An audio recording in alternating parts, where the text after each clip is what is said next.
Pessoal, a gente falou anteriormente sobre o movimento pré-modernista, como é que ele se iniciou e como é que ele se desenvolveu no Brasil, certo?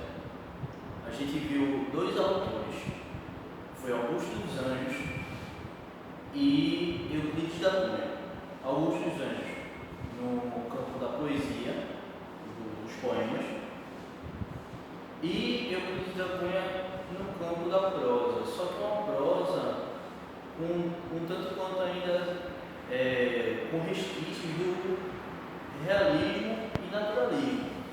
Como eu falei para vocês, a obra de Euclides da Cunha, ela vai dar vai ter espaço tanto na literatura quanto na história, certo? Por se tratar de uma obra que ocorreu sobre um determinado fato histórico do Brasil, mais precisamente na Bahia, certo?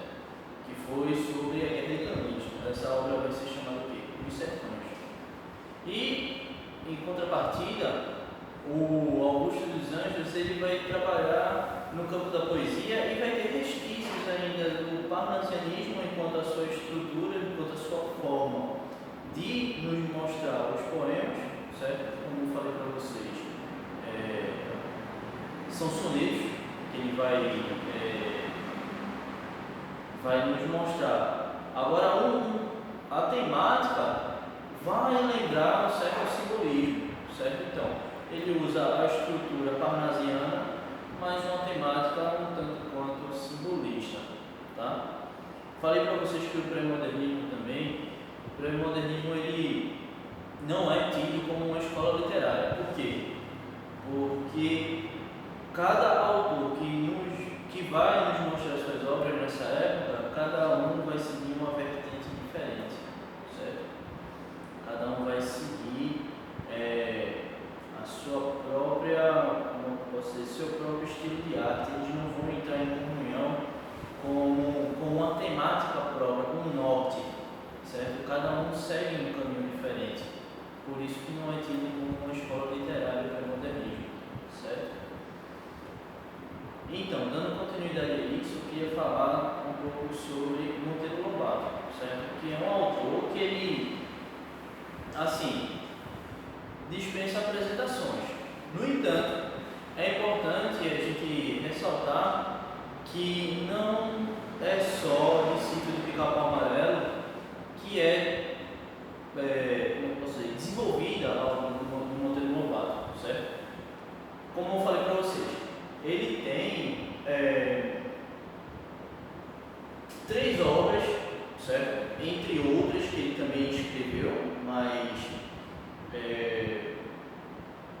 assim, o que nos é importante agora nesse momento, ainda mais para a literatura, é a gente percorrer por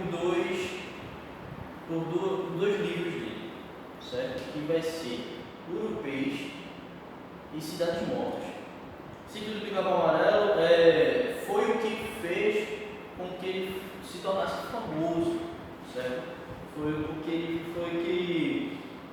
fez com que ele fundasse a sua editora, ajudasse também outros escritores que seguissem a mesma vertente que ele, para, como é que eu posso dizer, para poder comercializar livros, tá bom?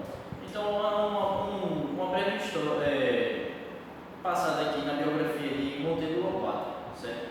Monteiro Lobato ele nasceu na cidade de Taubaté, no interior de São Paulo, certo?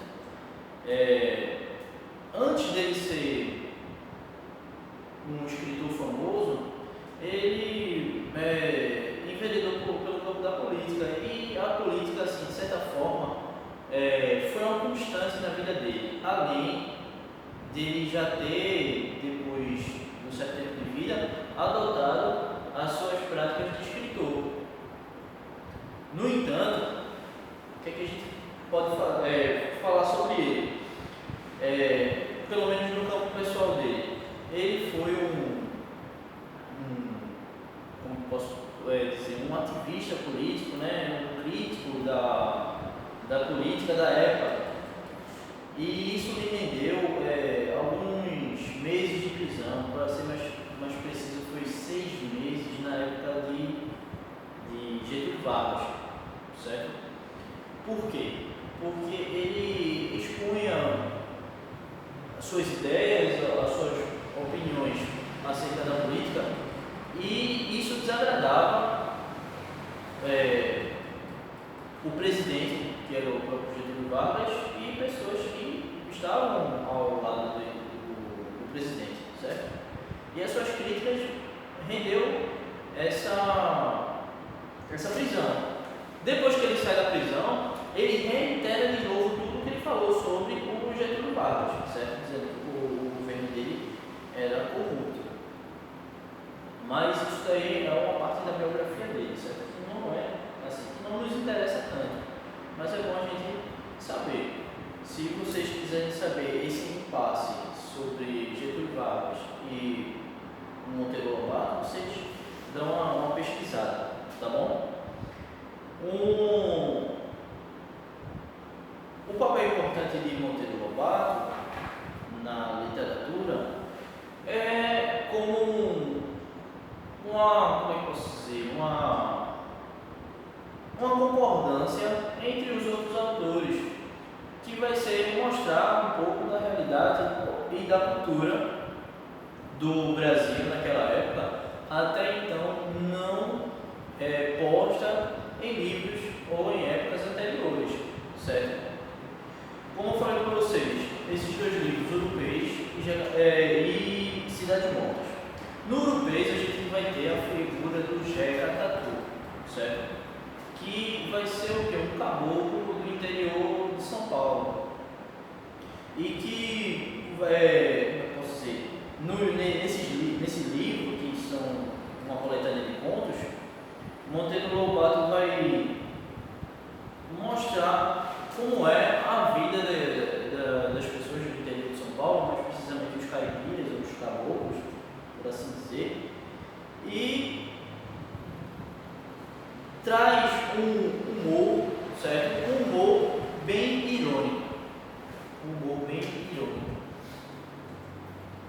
Já em Cidades Mortas, ele, no título, ele já mostra o que a gente pode ver no livro, que é o que? A decadência das cidades do interior de São Paulo, mais precisamente do Vale do Paraíba, certo? Por que essa decadência? É bom que a gente lembre que a literatura ela entra em certa comunhão com os fatos históricos que circundam os escritores, né? Porque com a observância deles, a gente vê que as obras se desenvolvem a partir dessa observação, tá? Então, o que a gente tinha no Brasil na época? A decadência do cultivo do café. Então, o Vale do Paraíba, pelo menos naquela época, se desenvolvia, né, com a plantação do café, com a cultura do café. E com essa decadência dessa cultura do café, as cidades também tendem a perder um pouco da sua economia. Então, ele vai nos mostrar também, nesse livro, um certo humor, mas um humor não tão fino, não tão sarcástico quanto nos europeus, mas vai ser um humor mais melancólico, certo? Porque vai trazer justamente o declínio, né? E por fim a falência da economia cafeeira na região do Vale do Paraíba, certo? Outra coisa que é importante ressaltar é que os tipos assim, populares, né?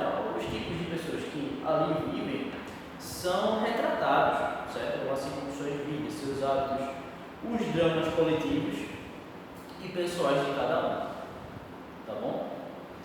Então, assim, um breve panorama sobre quem foi e o que é a obra de Monteiro Lobato é isso.